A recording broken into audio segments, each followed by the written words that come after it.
Este año se cumple el 50º aniversario de 2001, Una odisea en el espacio, una obra que revolucionó la forma de hacer y ver las películas de ciencia ficción. Dirigida por Stanley Kubrick y escrita en conjunto por el mismo Kubrick y el reconocido autor de ciencia ficción Arthur C. Clarke, esta película es considerada por críticos, cinéfilos y estudiosos del cine como una de las piezas claves del género por su narrativa y estética, por sus fundamentos filosóficos y su influencia en las películas que le siguieron. Ahora bien, 2001 no es mi película favorita de Kubrick, ni la segunda, ni la tercera,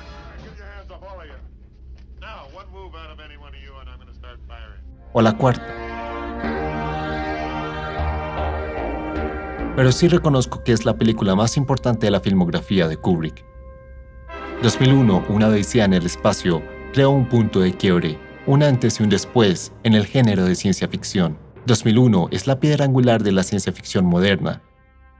Sin 2001, Star Wars, Alien, Blade Runner o incluso Wall-E no serían lo mismo.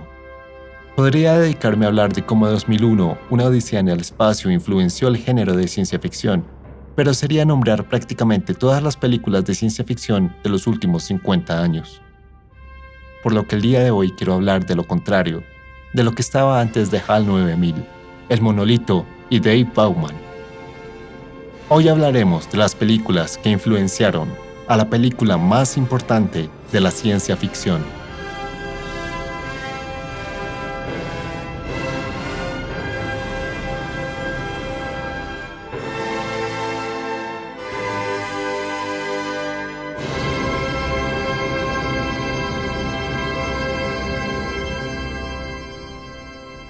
Durante el auge de la carrera espacial entre los Estados Unidos y la Unión Soviética en los años 50, la ciencia ficción consistía de películas que buscaban llevar al espectador fuera del planeta, más allá de las estrellas, presentando nuevos mundos y peligros que valientes astronautas enfrentan en el vacío. Estas películas alimentaban la paranoia y el miedo hacia el otro, presente en la atmósfera política y social del momento. Durante esta época llegaron películas como El día que la Tierra se detuvo, La guerra de los mundos o El planeta prohibido, hoy considerados clásicos del cine, pero que fueron hechas con bajo presupuesto y sus mismos estudios no la tomaban en serio. Kubrick deseaba retratar el espacio de la forma más realista y visionaria posible, evitando lo fantástico y lo aventurero. Entonces no podía tomar como referencia esas películas de Hollywood, que aunque habían sido bastante exitosas, se alejaban de su visión del viaje en el espacio. Por lo tanto, decidió poner su mirada en ciertas obras que no tuvieron un impacto en la cultura colectiva. Pequeñas gemas que inclusive, de no haber servido de inspiración para Kubrick, hoy no serían recordadas.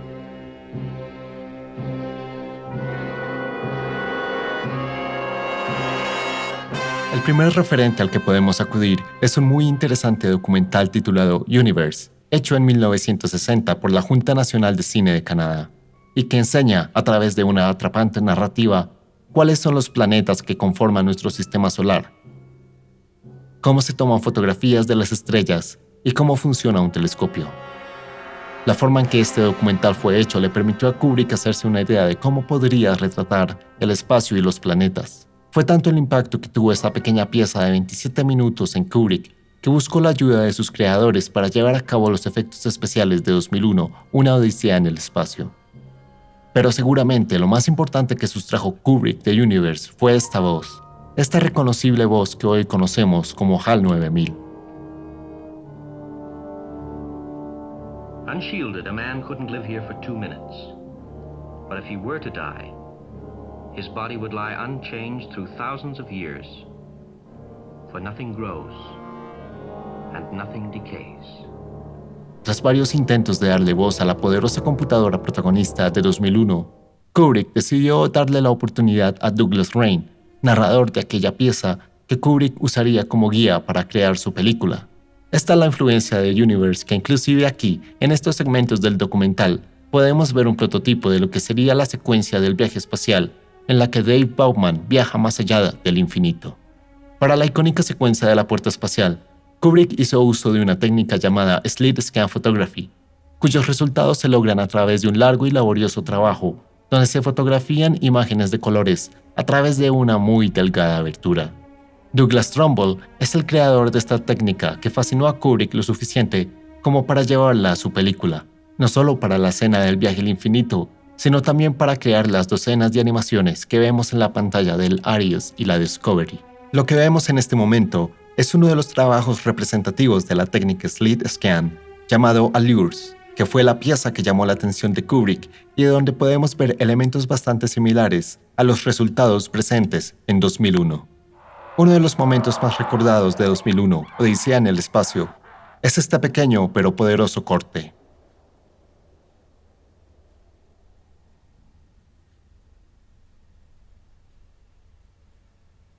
En solo un segundo, hacemos un salto de millones de años en el tiempo. Pasamos de la primera arma de la historia a la más avanzada de la humanidad. Este corte es uno de los elementos más representativos de la película, pero también tiene su predecesor.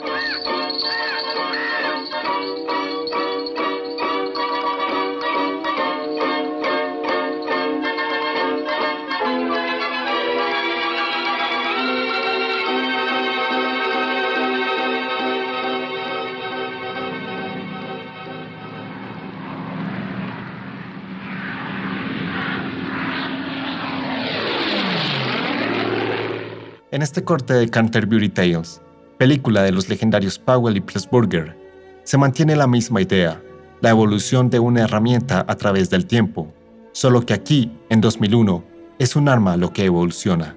Ahora, si Kubrick obtuvo su idea de este corte o fue inspiración propia de él, es algo que nunca sabremos con seguridad. En 1957 se estrena la película soviética Road to the Stars, en la que encontramos varios elementos similares a los que vemos en 2001. Road to the Stars se divide en dos secciones, una educativa, donde se explica los avances hechos por los soviéticos en el vuelo espacial, y otra especulativa, donde vemos escenas de astronautas en el espacio exterior, 4 años del vuelo de Gagarin y 12 años antes del Apolo 11. Esta película es posiblemente la más fuerte influencia de Kubrick para su obra maestra. Entre las varias similitudes podemos encontrar el uso de un medio de comunicación de videollamada, el diseño interior de la estación espacial, el diseño de los trajes usados por los astronautas, e inclusive una estación espacial rodante. Road to the Stars también posee un narrador que se encontraba presente en las primeras versiones del guión de Kubrick y Clarke. La similitud entre Road to the Stars y 2001 se hace bastante clara en una escena como esta.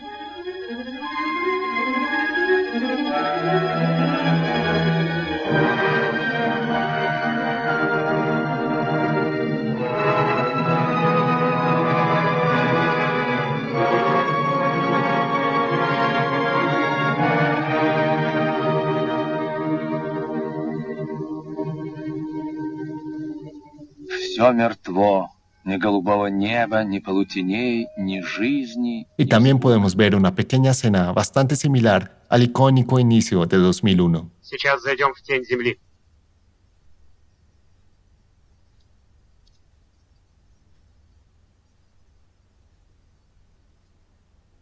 Road to the Stars también servirá como precursor para las técnicas usadas por Kubrick, destacando el uso de cables para sostener a los actores desde arriba y dar la sensación de gravedad cero, o el uso de un set giratorio que sería usado más de medio siglo después por otro importante director.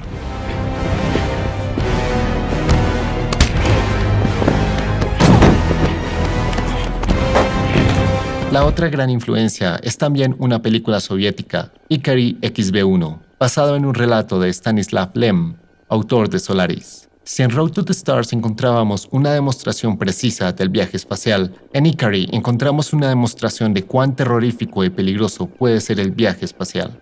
Esta fue una de las películas que Kubrick le mostró a su equipo durante la preparación de 2001. De los elementos que podemos relacionar entre ambas películas se encuentra de nuevo el diseño de los trajes, los corredores hexagonales, la videollamada y la búsqueda de lo desconocido, e inclusive el uso de un asistente robótico que se encarga de varias tareas dentro de la nave. Centrální automat. Tiger, fan, tech, tigří, žert, smrtící, plyn, okamžitým účinkem. Si algo podemos aprender de todo esto, es que no todas las referencias al momento de hacer una película deben ser los grandes clásicos del cine o las películas más famosas, sino que se debe saber dónde buscar, pues uno puede encontrarse pequeñas y raras gemas, como estas que inspiraron a Kubrick y lo llevaron a crear una nueva obra maestra, o en este caso, una proverbial y realmente buena película de ciencia ficción.